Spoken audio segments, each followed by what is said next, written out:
मोहब्बत रूठ जाए तो उसे बाहों में ले लेना। बहुत ही पास करके तुम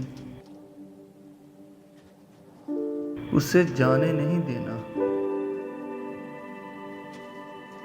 वो दामन छुड़ाए तो उसे तुम कसम दे देना। दिलों के मामले में तो खताएं हो ही जाती हैं। तुम कभी उन खताओं को बहाना मत बना लेना। मोहब्बत रूठ जाए तो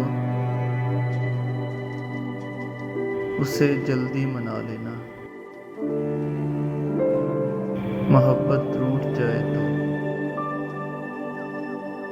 उसे जल्दी मना लेना।